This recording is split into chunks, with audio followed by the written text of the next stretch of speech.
Células. La vida es otra cosa que células, organizadas en estructuras diversas, algunas complejas y otras más simples, pero células al fin y al cabo.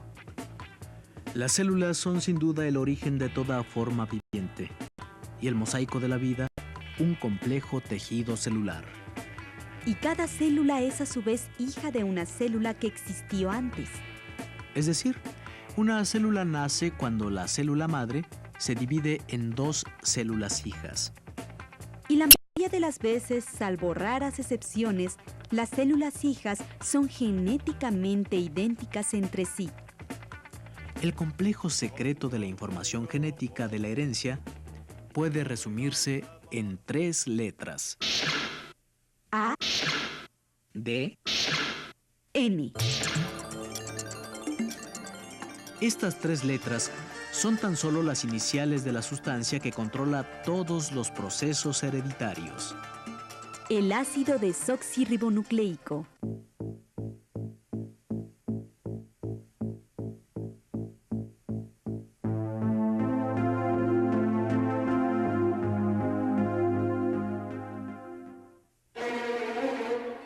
La historia del ADN es relativamente reciente. Comienza a principios del año de 1870, cuando el bioquímico Frederick Mencher obtuvo una sustancia no conocida a partir del núcleo de la célula. Debido a las propiedades ácidas de dicha sustancia y a que se encontraba en el núcleo, se decidió llamarla ácido nucleico. A pesar de tan importante descubrimiento, aún no se sabía el papel específico que desempeñaba este ácido. No fue sino hasta 1900 cuando se empezó a develar la trascendencia del ácido nucleico. En aquel entonces se descubrió que los cromosomas eran los portadores de la información genética. Los estudios se enfocaron en el análisis de la composición química de los cromosomas.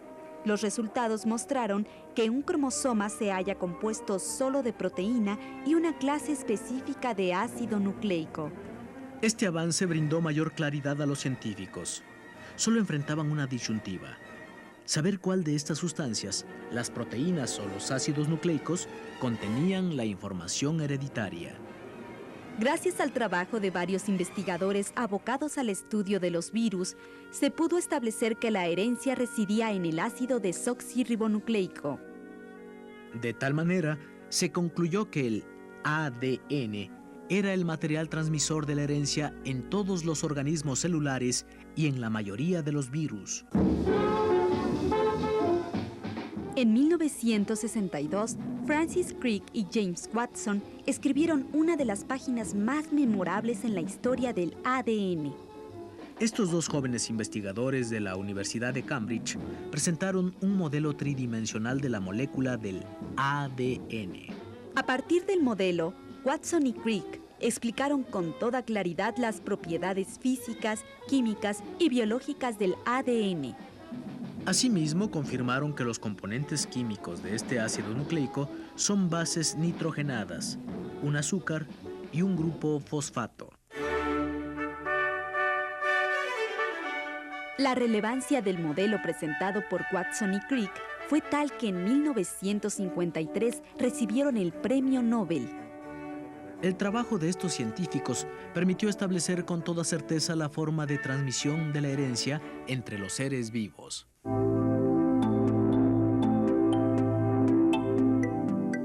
La información genética que controla la vida de cada célula se localiza dentro de los cromosomas.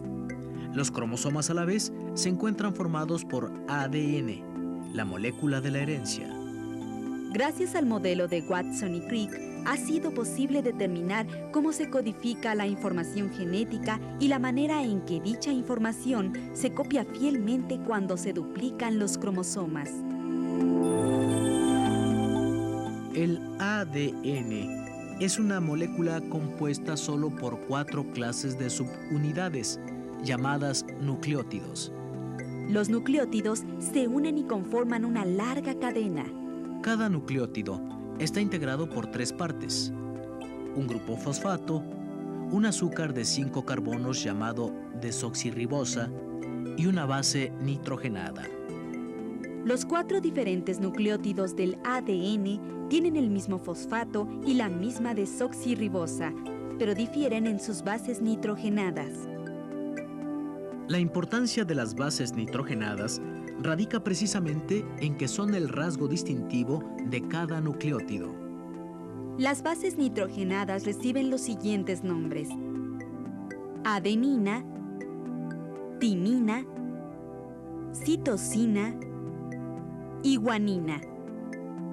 Estas 4 bases nitrogenadas se unen e integran 2 largas cadenas en espiral o en forma de hélice, aunque también parecen una escalera de caracol. Cada escalón está hecho de 2 bases nitrogenadas. O en otras palabras, un escalón es igual a 2 bases nitrogenadas. Todas las bases nitrogenadas se unen siempre de la misma forma. La adenina siempre se une con la timina. Y la citosina siempre se une con la guanina. Pero eso sucede solo con los escalones, pues los bordes de la escalera se hallan integrados por una secuencia alternada de azúcar-fosfato. La información genética se encuentra dentro de las bases nitrogenadas, es decir, dentro de la adenina, la timina, la guanina y la citosina. Asimismo, la expresión de la información genética depende de la manera en que se integra la secuencia de estas bases. Una característica de la molécula de ADN consiste en que es capaz de dividirse y producir copias perfectas de sí misma. Cuando la molécula se divide, origina 2 hebras, y las 2 bases nitrogenadas que conforman los escalones también se separan. Mediante reacciones simples, surgen nuevas bases nitrogenadas y se unen a las ya existentes. Así se asegura que cada mitad de la hélice se convierta en una copia exacta del ADN original. Es a través de esta singular división que se conserva y se transmite la información hereditaria a la célula y a las generaciones sucesivas.